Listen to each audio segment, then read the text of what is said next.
Tam, kde sa príroda dotýka ľudí z každej strany, tam sa v zemi ukrýva poklad v podobe liečivej vody. Malebná krása skalnatých končiarov, holé grúne nedalekých Lazov a severné svahy Kremnického pohoria vytvárajú prekrásne okolie plné možností na poznávanie prírody a jej krás. Prst za prstom sa vnára do vlasov.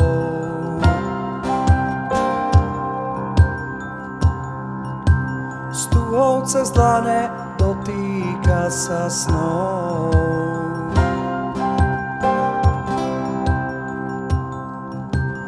Už sa dievča, už sa ráno češe, stratenou dolinou spev sa nesie.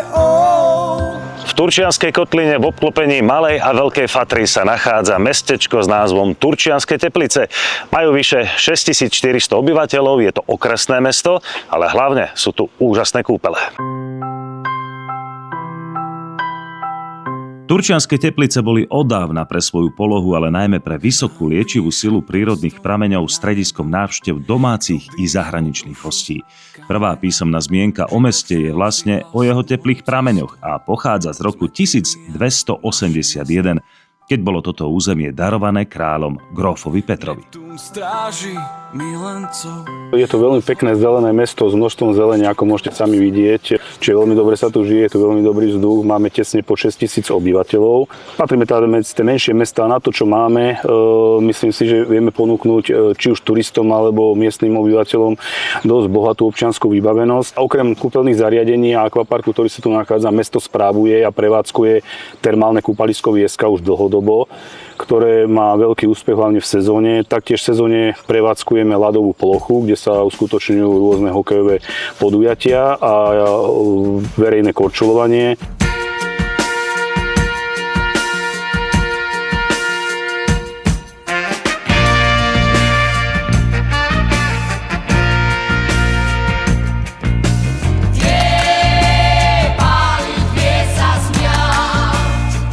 Mesto spravuje 3 rôzne školy s rôznymi pracoviskami, ako sú materská škola, základná umelecká škola, máme tu spojenú školu, ktorá má prevádzky na Horných Rakovciach, na sídlisku a taktiež na Školskej. Máme v mestskej časti Diviaky samostatnú školu. Vyšší územný celok je tu zriaďovateľom sociálneho centra alebo centra sociálnej starostlivosti. Taktiež máme zdravotné stredisko, ktoré je v pôsobnosti vyššieho územného celku a je tu stredná odborná pedagogická škola.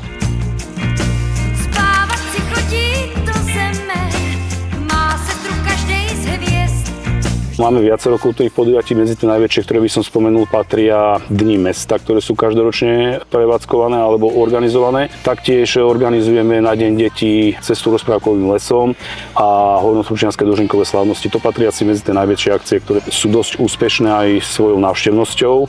Medzi športové podujatia by som spomenul viacero bežeckých podujatí, ako máme beh zdravia, beh na Čremošnianske lazy alebo Najdrán.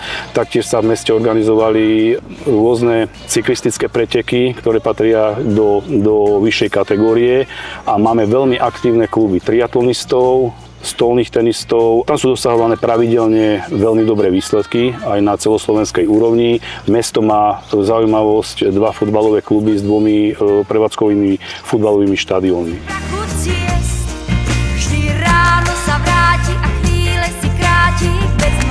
Turistika, cyklistika patria k tomuto mestu úplne neodlučne. To je prostredie, v ktorom sa tieto 2 športy dajú užiť úplne naplno.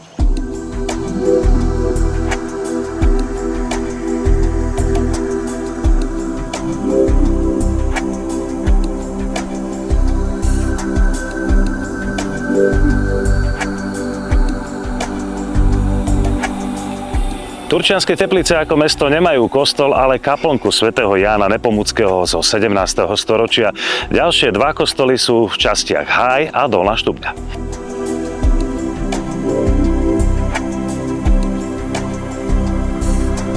Pôvodná farnosť, ktorej začiatky sa datujú do začiatku 16. storočia, bola v Háji, to je susedná dedina, ktorej pôsobili kňazi. A jeden z posledných, ktorý sa pričinil o to, aby táto budova sa stala kaplnkou, bol dôstojný pán Ján Hula, ktorý prišiel v 1955 do farnosti a on cítil potrebu priblížiť sa k veriacim, ktorí sa tu zgrupovávali. Tak podarilo sa mu kúpiť túto budovu od dvoch rodín a túto budovu zrekonštruoval tak do dnešnej podoby, ako ju dneska vidíme. Rekonštruoval ďalšie miestnosti tým, že prerúcal priečky a spravil z toho tento priestor.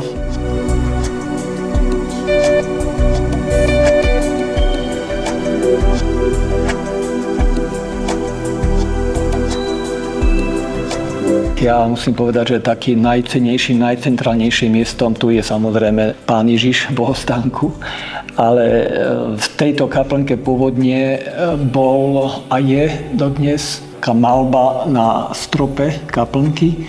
Je to Panna Mária s Ježiškom a je tam anjel, ktorý drží v rukách relikviu patróna tejto kaplnky a celej farnosti svätého Jána Nepomuckého, ktorého obraz je aj na čelnej strane kaplnky v životnej veľkosti. Je so symbolmi zachovania spovedného tajomstva, to znamená ten prst na ústach a aj jeho mučenickej smrti.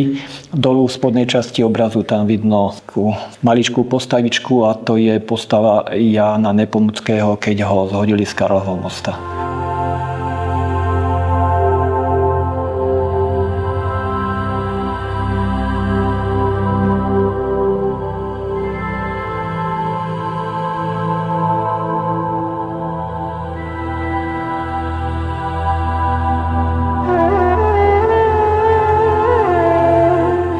Slávnym rodákom z Turčianskych Teplíc je významný slovenský maliar Mikuláš Galanda. Toto je jeho rodný dom, v ktorom sa nachádza aj krásna galéria. Pozývam na prehliadku.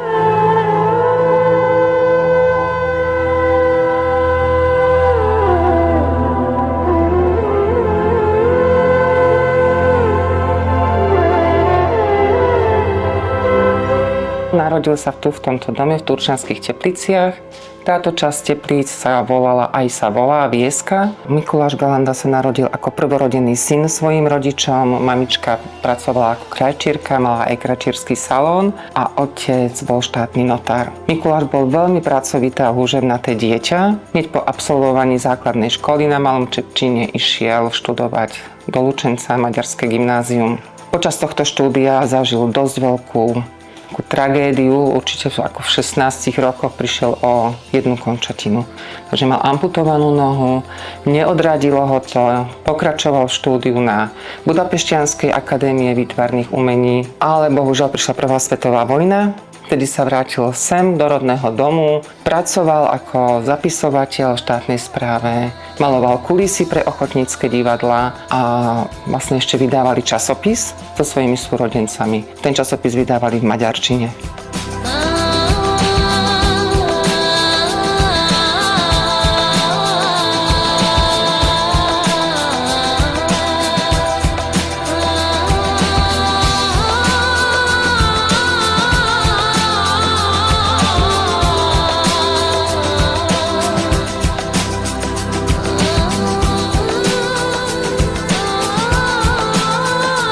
Mikuláš Galanda je zakladateľom československého modernizmu. Má veľa následovníkov, napodobiteľov. Naša galéria svojim návštevníkom ponúka krásnu stálu expozíciu, ktorá je tu vytvorená už od roku 1987. Návštevníci majú možnosť každých 6 týždňov navštíviť aj horné poschodie, kde sa nám menia výstavy slovenských umelcov. Momentálne u nás vystavuje pán Marián Kováčik, uznávaný sklár. Táto výstava je aj predajná, naozaj má nádherné kúsky.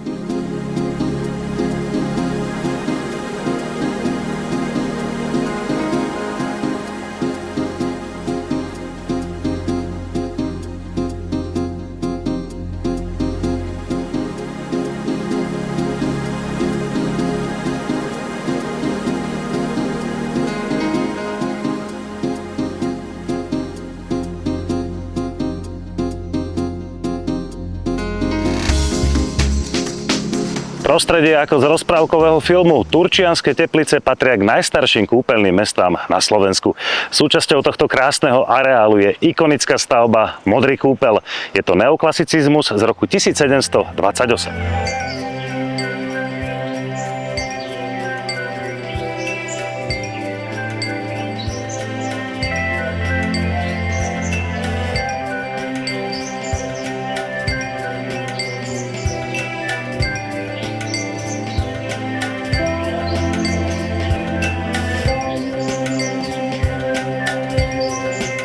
Kúpeľe Turčianske Teplice sú samozrejme významné minerálnou termálnou liečivou vodou, ktorá je silne mineralizovaná a má až 1524 mg minerálov na liter.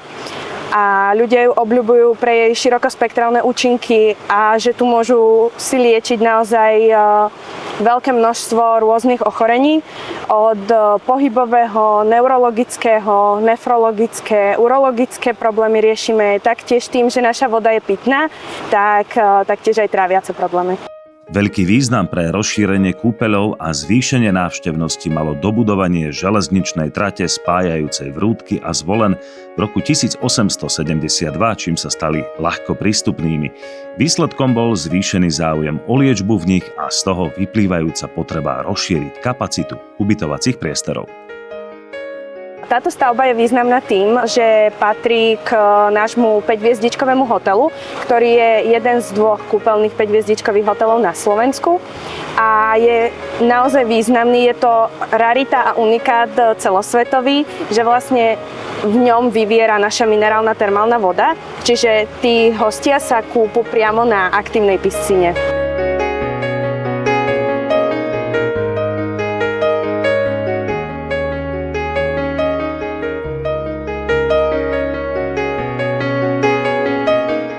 Naše kúpele sú zamerané aj na rodiny s deťmi, čiže v našom akvaparku majú bohaté vyžitie, či už v detskom bazéne, na tobogánoch, je to tu naozaj pestré.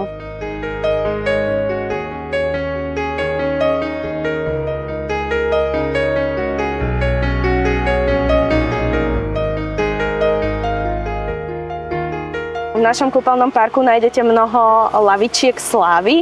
Sú venované rôznym osobnostiam, ako pánovi Bednárikovi napríklad.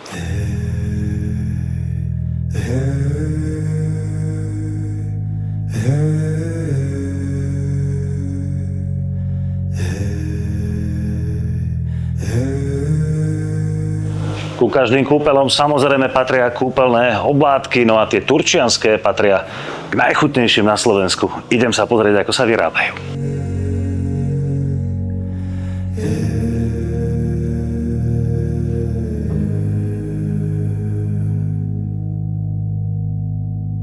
Tak prvý počiatok je veľmi dobrý výber surovín. Ten je veľmi dôležitý. Z kvalitných surovín môžete robiť len dobrý, kvalitný výrobok. A že v podstate najprv sa tie oplátky musia upiesť. To znamená, že musíte robiť cesto. A keď sa upečú, musia sa prebrať, aby tá kvalita zostala.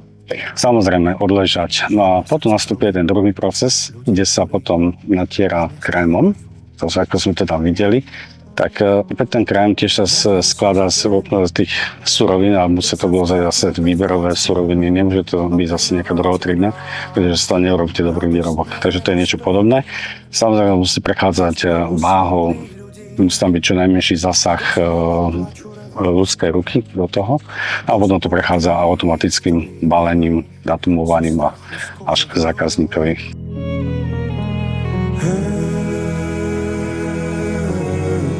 Kúpeľe a oblátky v podstate sa datuje do 19. storočia, zhruba na koniec 19. storočia. Hovorí sa, že je to medzi Nemeckom a Českom, zhruba možno v tých kúpeľných mestách. Bola to taká trošku, dá sa povedať, taká maškrta, ktoré ľudia začali obľúbovať. Takže veľa je to rozšírené v Nemecku, na Slovensku, v Českej republiky. Ale už sa to dostáva aj do iných krajín, pretože si to zrejme ľuďom chutí.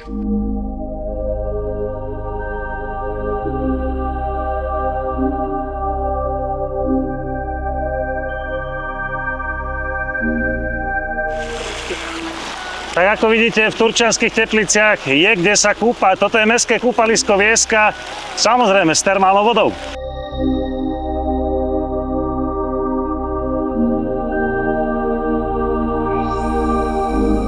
Návštevníkom ponúka 2 bazény, jeden ako vidíte plavecký 50 metrový s teplotou vody od 24 do 27 stupňov a ďalej tu aj detský bazén s teplotou vody od 27 do 29 stupňov.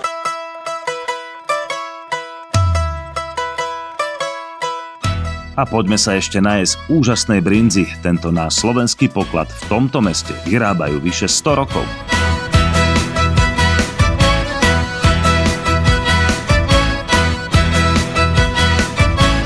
A ja som 3 hory prešiel, aby som za tebou prišiel a ty sa s inými bavíš. V okolí Turčianskych Teplíc je veľa salašov, kde sa robí fantastické mlieko, preto som v turčianskej brinziarni, ktorá má 110 rokov. Takto sa robí brinza.